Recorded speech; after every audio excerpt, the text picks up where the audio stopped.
नमस्कार, राधे राधे, हर हर महादेव। आप सभी का स्वागत है आपके अपने चैनल एस्ट्रो यश शर्मा में।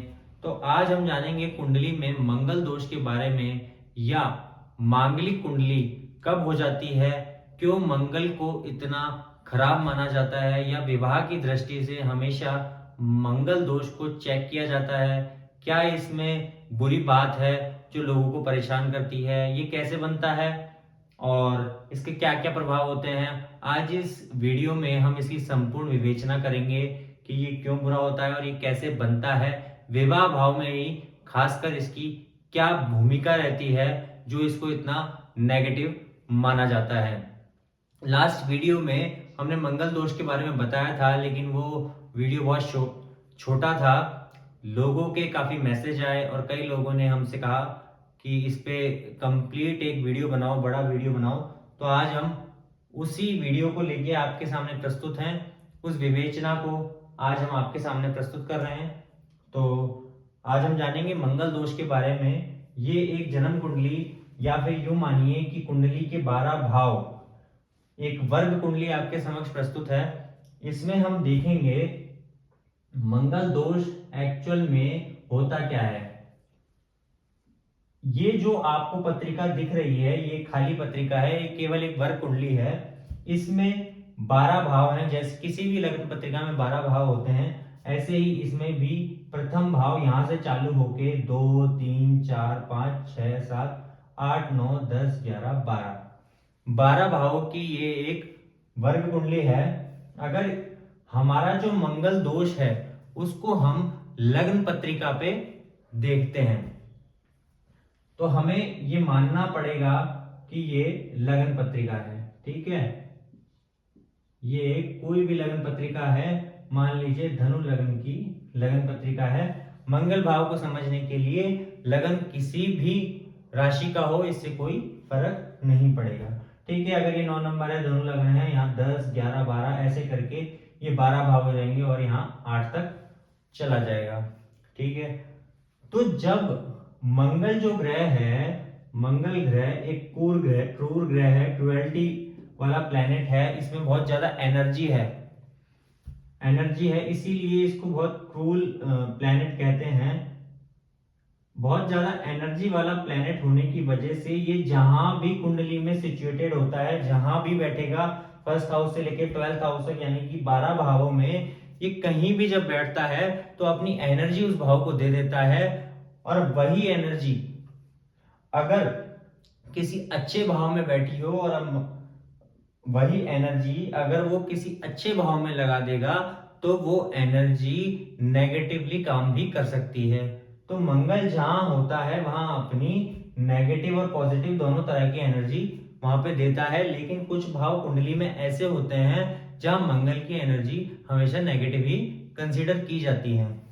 ठीक है, तो अब देखेंगे जैसे ये लगन चार्ट है, इसमें मंगल की स्थिति अगर प्रथम भाव में हो, या चतुर्थ भाव में हो, या सप्तम अष्टम या द्वादश भाव में हो, यानी कि ये जो वर्ग चार्ट है इसमें अगर वी चार्ट ये बना दे, वी शेप अगर बना दे, तो ये वी शेप वाली कुंडली मांगलिक हो जाती है। इसको विस्तार से समझने के लिए हम ये देखेंगे कि यहां पे ही स्थिति में ये कुंडली मांगलिक क्यों हो रही है। इसके लिए आगे समझेंगे, वीडियो में बने रहिएगा।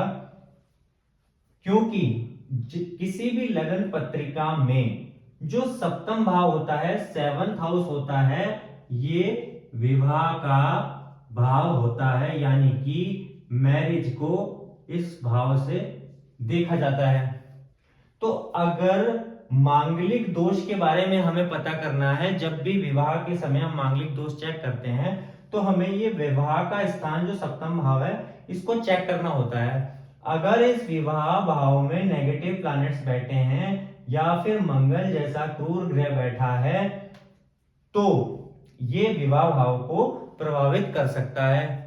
बहुत से प्लैनेट्स होते हैं, नेगेटिव प्लैनेट्स, जो विवाह भाव को यानी सप्तम भाव को बिगाड़ सकते हैं और आपके विवाह को बिगाड़ सकते हैं। लेकिन यहाँ मांगलिक दोष की बात करी जा रही है।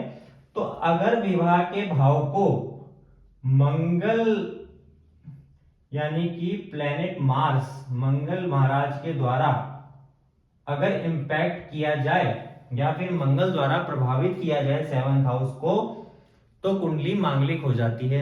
अब आप सोच रहे होंगे कि मंगल अगर इसको प्रभावित करता है तो ये 5 जगहों पे बैठ के इसको कैसे प्रभावित कर रहा है। इसके लिए हम अलग से एक वीडियो लाएंगे कि कौन से ग्रह की क्या दृष्टि होती है, कौन सा भाव किस तरीके से काम करता है। लेकिन आपको ये मान के चलना होगा कि मंगल की, आज आपको सीखना पड़ेगा कि मंगल की 3 दृष्टि होती हैं। हर ग्रह की कोई ना कोई दृष्टि होती है। सप्तम दृष्टि सभी ग्रहों की होती है, लेकिन जो मंगल ग्रह है उसकी स्पेशली 3 दृष्टि होती है। 3 में कौन कौन सी दृष्टि आती है? पहली आती है फोर्थ, जो एस्पेक्ट रहता है इसका वो फोर्थ एस्पेक्ट रहता है, 7th रहता है और 8th एस्पेक्ट रहता है। ठीक है, तो 3 दृष्टियों से मंगल किसी भाव को देखता है, यानी कि और एक भाव वो होता है जहां वह स्वयं बैठ जाता है। ठीक है, तो अब इस लगन पत्रिका में आएंगे, इस वर्ग कुंडली में हम आएंगे। ये किसी धनु लग्न की लगन पत्रिका है, तो इसमें देखेंगे हम कि मंगल अगर प्रथम भाव में बैठ जाए तो ये कुंडली मांगलिक कैसे हुई। मंगल प्रथम भाव में बैठकर 7वीं दृष्टि से इस सप्तम भाव को देख रहा है। ठीक है, इसका मतलब विवाह भाव को इम्पैक्ट, इस पे विवाह भाव पे इम्पैक्ट पड़ रहा है इसका, यानी कि दृष्टि पड़ रही है तो प्रभाव भी पड़ रहा है। तो ये मंगल की जो क्रूरता है, जो उग्रता है, जो क्रुएल्टी है, वो सप्तम भाव पे आ रही है। 4th हाउस में अगर मंगल बैठ जाए, सुख चैन, पहली बात तो ये भाव पीड़ित हो गया तो ही सुख चैन आदमी का, व्यक्ति का, जातक का बिगड़ जाता है। और फिर यहां से ये मंगल अपना 4th एस्पेक्ट से इस विवाह भाव को देखता है, तो यहाँ पे विवाह भाव यानी 7th हाउस को इसने अपनी क्रूरता इसमें डाल दी। अगर मंगल यहाँ बैठ जाए 7th हाउस में, तो जहां मंगल बैठा है वहां तो वो अपना बहुत प्रभुत्व रखता है, मोटा मोटा 100% प्रभुत्व अपना उस भाव पे रखता है। तो मंगलिक, ये कुंडली मांगलिक हो गई, क्योंकि सारी मंगल की एनर्जी नेगेटिव पॉजिटिव वो अपन बाद में देखेंगे, लेकिन मंगल क्रूर ग्रह होने की वजह से इसको नेगेटिव ही माना जाता है। ठीक है, अब मंगल की बात आई 8th हाउस की, इसकी बाद में बात करेंगे, उससे पहले हम जाते हैं द्वादश भाव पे। अगर मंगल यहां बैठ जाए तो मंगल अपने 7th एस्पेक्ट से यहां देखेगा और 8th एस्पेक्ट से यहां देखेगा, मतलब मंगल की दृष्टि यहां होते हुए 8वीं दृष्टि 7th हाउस में पड़ रही है। ठीक है, मंगल की दृष्टि 7th हाउस में, 8वीं दृष्टि जो 8th एस्पेक्ट जो मंगल का है वो विवाह भाव पे या मैरिज के 7वें भाव पे पड़ रहा है। इसका मतलब विवाह प्रभावित हो रहा है या मैरिज लाइफ प्रभावित हो रही है। ठीक है, अब बचा ये 8th हाउस।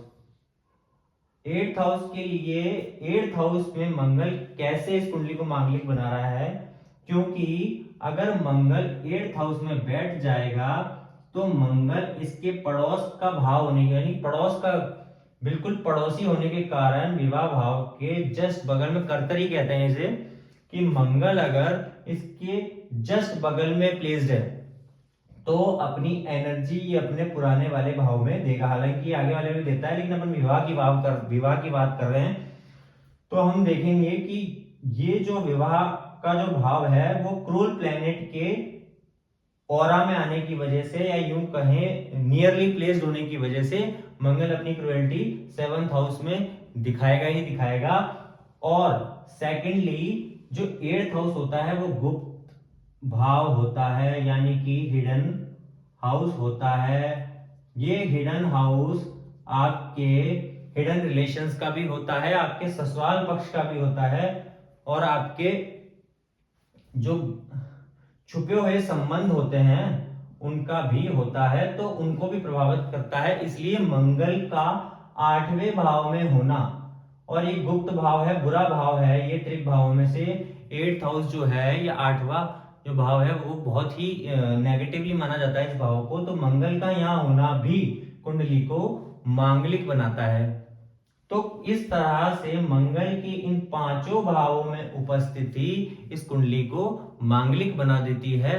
और कोई भी मांगलिक कुंडली होगी तो उसका विवाह मांगलिक पत्रिका, लगन पत्रिका वाले व्यक्ति से ही होना चाहिए, ताकि ये जो एनर्जी लेवल मंगल प्रोवाइड करा रहा है इन भावों में, सेम एनर्जी अगर किसी दूसरे जातक जिससे उनका विवाह होना है, अगर उसमें भी वही एनर्जी है तो वो एक दूसरे की एनर्जी कैंसिल आउट हो जाती है, यानी कि उनका नेचर सेम हो जाता है, उनकी जो कार्य करने का तरीका है आपस में वो मैच कर जाता है। अगर एक जना गुस्से वाला है तो दूसरा व्यक्ति उसके गुस्से को समझता है, क्योंकि उसका भी कहीं ना कहीं वो नेचर होता है। जैसे कोई अगर मीठा बोलने वाला है तो जब वो सुनता है कि कोई बड़े एग्रेसिवली बात कर रहा है तो वो उसको एक्सेप्ट नहीं कर पाता, तो यहाँ डिफरेंस हो जाता है।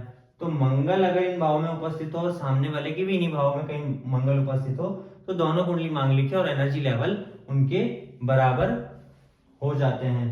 हालांकि हम विवाह भाव की जब भी बात करेंगे तो अगर सिर्फ मांगलिक की बात ना करके हम एक्चुअल में 7th हाउस की जो पोजीशन है कुंडली में वो देखते हैं, वो और ग्रह द्वारा भी इंपैक्टेड हो सकती है, प्रभावित हो सकती है। हालांकि लेकिन आज हम इस वीडियो में मांगलिक दोष की ही बात करेंगे कि कुंडली मांगलिक कब हो रही है। तो आज हमने जाना कि कैसे कुंडली मांगलिक हो सकती है। अलग अलग लग्नों पे मंगल का प्रभाव भी अलग अलग रहेगा, क्योंकि राशि अलग अलग राशि में बैठ के हर ग्रह, कोई भी ग्रह हो, जब राशि अलग अलग होती है या भाव अलग अलग होता है तो अपना अलग अलग इंपैक्ट वो देता है। इस तरीके से हमने जाना मंगल दोष के बारे में। नेक्स्ट चैप्टर में हम जानेंगे 7th हाउस पे या विवाह भाव पे, और भी बहुत सारी बातें हैं जो अगले वीडियो में जानेंगे हम।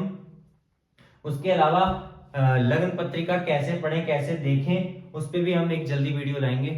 धन्यवाद। राधे राधे। हर हर महादेव।